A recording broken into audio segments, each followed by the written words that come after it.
Well, good evening, Central Arkansas. It was another hot and humid day. We made it up to 91 degrees for the Little Rock Metro today, up to 93 in Conway, and 88 degrees in the southeastern part of the state this afternoon. We were a little bit warmer the further south you were, a little bit cooler up to the north and west. We've got high pressure that's still in control. You can see this has been the driving factor for our weather here, and that is also maybe giving us a couple showers to contend with, but the overall pattern still remains pretty dry. Overnight tonight, we'll be dipping down to 73 degrees by tomorrow. Some scattered showers and storms, a high of 92 degrees, another warm day. And coming up, we'll time out those chances for rain for you and let you know how long this heat sticks around.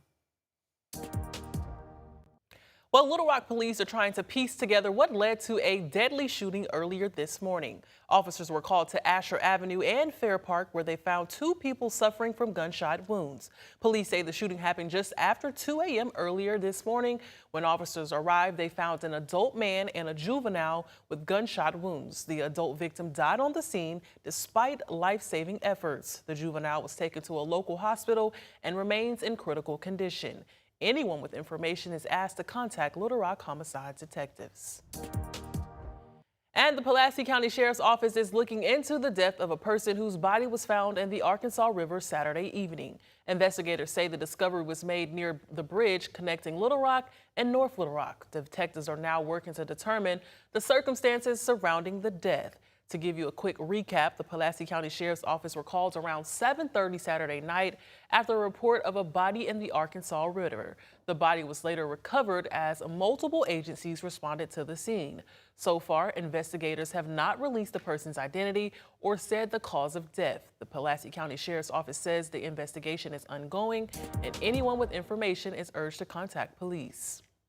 Pine Bluff Mayor Vivian Flowers is speaking publicly for the first time in a one-on-one interview with me following the death of 84-year-old Iredell Collins at the City Aquatic Center. This evening, she explains why she waited to address the public. Why was it important for you to kind of get all of the facts before you did speak publicly? To get all of the facts. I ran on transparency and accountability, and transparency and accountability don't just happen when things are going well. There's also a level of sensitivity, I think, that was necessary for the privacy and the period of initial mourning for a family that I know was in shock. And you were able to kind of watch the surveillance video of Ms. Collins in the pool area. And from what you watched, what did you learn or what changed about your understanding about what happened? So in the first week, I got clarity that according to the standards of the Board of Health, that the number of lifeguards for opening the entire facility was deficient. That's a fact. The standard that they had been operating under was based upon a ratio of one lifeguard for every 15 people. That's what I was told consistently. Now, Ms. Collins, according to the report, she went unnoticed for nearly an hour. Mm-hmm. Is this due to the 1 to 15 ratio, or would you say she was just in the area where she was unnoticeable? I won't say what it's due to. I'm going to leave that at this point to the criminal investigation. So it was never a situation where anyone's intent or lack of focus under the circumstances wasn't there. And I can promise you that the lifeguards who were there at different points in time in that day were horrified. How do you respond to that criticism that changes are only occurring now that Ms. Collins has lost her life? I mean, that's not true. But what I can say is that when I am contacted as mayor, I do my best to respond. Have to prioritize, because I get calls from, situations like this down to, people having a complaint about the way a city worker talks to them. It's all important, but you have to prioritize. What will you say you, and along with your staff, y'all have learned from this particular event? I would say that I think the learning curve here is a response and a reaction to a tragedy that has never happened before and that we are going to work diligently to ensure never happens again.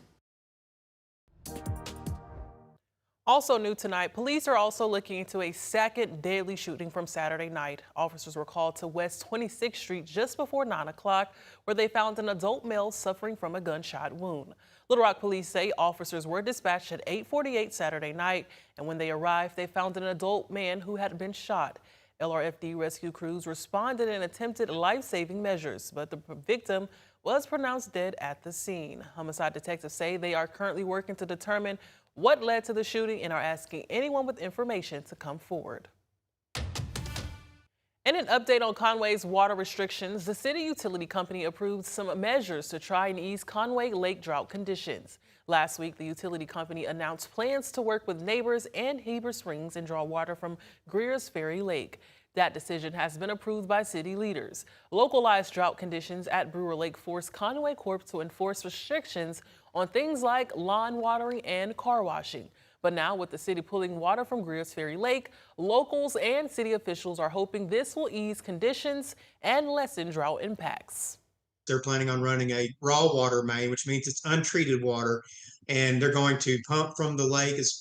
From what I've seen, it's going to be on the south side shore, the same shore as Lone White, and they're going to be pumping 37 miles to the east side of Conway, where they will put in a treatment plant, and then they will treat the water there and then give it to their customers. Officials from both municipal water companies say Greer's Ferry holds more than 900 billion gallons, and there will be no concerns about taking one city to help the others. And a shortage of court reporters is slowing the cases across the country, including right here in Arkansas. Now, a state training program is trying to bring more people into the field. Court reporters play an important role in the legal system, creating the official records in courtrooms. But as veteran reporters retire, Academy leaders say not enough new reporters are training to fill those jobs. The Arkansas Court Reporting Academy is offering scholarships, in-house financing, and a limited-time $2,500 tuition voucher for some students. That the shortage doesn't just affect people in that court reporting community. It affects, everybody. It affects the whole judicial system and the public as well, like if you're waiting on a trial. The Academy says its 19-week online program can start students towards that career without needing a 4-year degree. You can learn more or apply at arcracademy.com.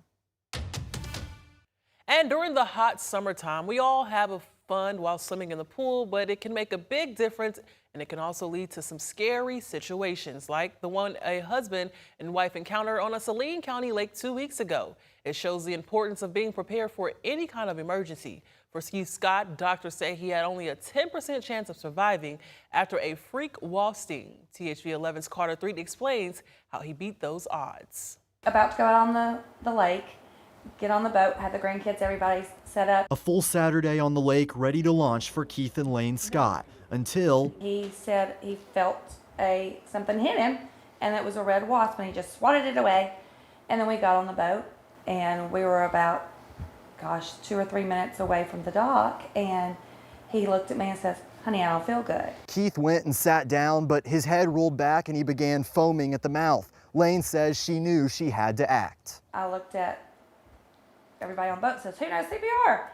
And nobody knew CPR except me. The wasp sting had caused Keith to go into cardiac arrest, which outside the hospital has a survival rate of 10%. But that number can triple with CPR. Thanks to training as a teacher in Little Rock, Lane saved her husband's life. I woke up in the ER and they started telling me what happened.